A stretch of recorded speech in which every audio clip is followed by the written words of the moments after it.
This is KGW News at noon.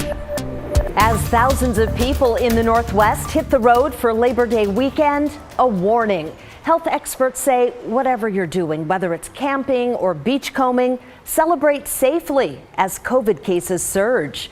Thank you for joining us. I'm Brenda Braxton.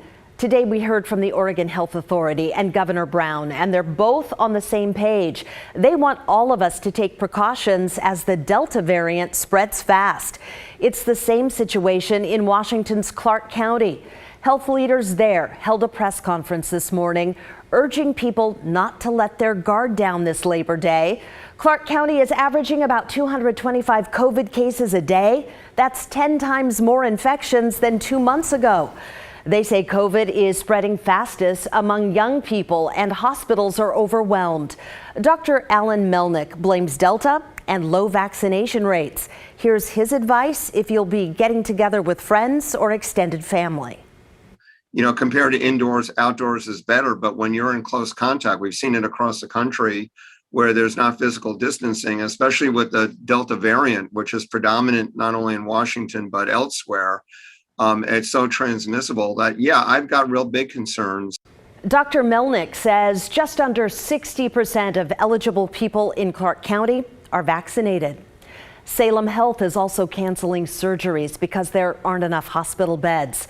In dramatic testimony this week, their CEO told the Chamber of Commerce just how bad the situation is. It was on a Zoom call, so the video quality isn't great, but listen to what she said about COVID. My report is dire and grim in terms of what's really happening inside the four walls. So today I have 21 COVID positive patients in my 30-bed ICU, 21. 16 of them are on ventilators, 16. We've never seen anything like this. We didn't see this at the beginning of the pandemic. The Delta variant is a horse of a different color from where we started. And I will tell you quite factually, and that those 16 are not going to make it. When you see a young mother who's unvaccinated, who's pregnant, and you do a C-section on the young mother to save the baby, and we know the mother's not going to make it. That's the reality of what's happening right now. And I'm not going to sugarcoat this for you. Yeah, that is a sobering statement. That was Cheryl Nestor Wolf. She also said people who delayed hospital visits during the pandemic, they're coming in now for non-COVID related issues, but Salem Health can't treat them because there's just no room. COVID hospitalizations in Oregon are starting to drop a little bit. As you can see on your screen, cases have been steadily increasing since the end of July. Now things are looking better. There were 47 fewer patients in the hospital yesterday than the day before. Statewide, there are just over 1,100 people in the hospital. 308 of them are in the ICU. The Oregon Health Authority just released a new report on breakthrough cases. That's when fully vaccinated people test positive for COVID. Over the past week, almost 16% of COVID cases were among the fully vaccinated. The rate of COVID in unvaccinated people is about 5 times higher than that. It is important to note when a vaccinated person gets COVID, they are less likely to have serious complications or end up in the hospital. An Oregon State trooper is on paid leave after posting an Instagram video saying he'll defy Governor Brown's vaccine mandate. Zachary Cowing shot this video sitting in his patrol car. He questioned the governor's leadership and also questioned those who follow her order. Cowing works in Central Oregon in Bend. He's been with OSP for 6 years. The governor ordered state workers to be vaccinated by October 18th. Well, the numbers show most Oregon adults are getting the message and they're getting vaccinated. Take a look. 67% are fully vaccinated and 72% have gotten at least one shot. Christelle Kumwe shows us how a local nonprofit is working to get even more people on board. We can only end this pandemic together. Nadine Gartner is the founding executive director of Boost Oregon, a parent-led independent nonprofit organization that empowers people to make science-based vaccine decisions for themselves, their families, and the community. Boost Oregon is run by a group of doctors, nurses, and epidemiologists. The nonprofit started 6 years ago in response to the low vaccination rates among kindergartners in Oregon. So we wanted to find out, why were people making these decisions, and how can we support them and let them understand exactly what vaccines are, how they work in the body, and why they're important. The group provides educational resources and organizes live workshops and seminars. Gardner says there is a difference in the hesitancy they are seeing with the COVID vaccine from what they've seen before.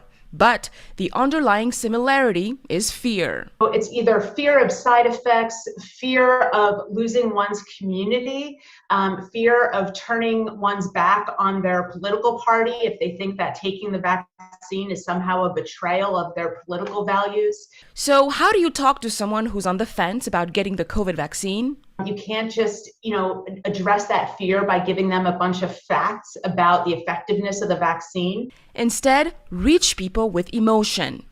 And so really understand what the person's hesitancy is and let them know that you care about their health and their well-being. People want to know you care before they care what you know. She says personal stories can help convince others to get the shot. Talk to your physician, talk to a friend or family who has done it and learn about their experience. So we are really trying to meet people where they are and provide information that is helpful for people to make the best decisions for their health. Christelle Kumwe, KGW News. Across the country, President Biden is in Louisiana right now. He's surveying damage from Hurricane Ida, and we do expect to hear from him a little later today.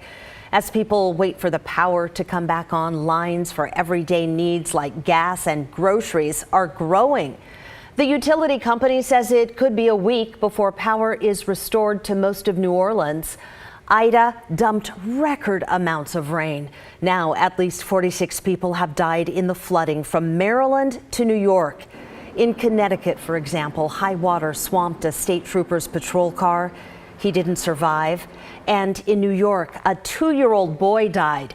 President Biden has promised that federal assistance will be on the way to those who are impacted. It is also sweltering in Louisiana, and the power's out for more than 1 million people, so of course no air conditioning. Rod, what are the temperatures right now? Well, New Orleans, interestingly enough, has been stuck at 90 for the last couple of hours. It's so gosh darn humid, the temperature's having trouble getting up. There is a heat advisory in that part of southern Louisiana where heat indices will be up to about 105 today, as Brenda mentioned. People that are used to AC in many cases don't have it right now for the obvious power outage reason. So that is making things a little bit added difficulty. It is comfortable up in New York, though, 72 degrees mid-afternoon there, and we're in the 70s up here in the Pacific Northwest. Wildfire haze thickening up in many areas, more so today than it has in a while. This is from Timberline Lodge looking south over the Cascades, and look how thick that haze is. Certainly you can't see Mount Jefferson. Not as bad, but still haze increasing up through Portland and into Vancouver. This is the camera at Pearson Airfield in Vancouver. And the fire is coming from, mark Janus on this map, but that's a Bull Complex fire outside of Salem in eastern Marion County. And then this big cluster down here in the southern Cascades with a light wind pattern. That smoke has been easing itself back up to the north and back to the west over us. 73 right now. We are also seeing clouds increase from a weak system offshore. I'll show and talk more about that coming up. Today's high temperature 85 this afternoon. Brenda? Rod, thank you. Well, this summer's deadly heat wave in the Northwest inspired one company to take action. Coming up this noon, what they're doing to provide relief on our next triple-digit day. Plus, the small business owner who has her neighbor's back after his restaurant was broken into, how you can help after the break.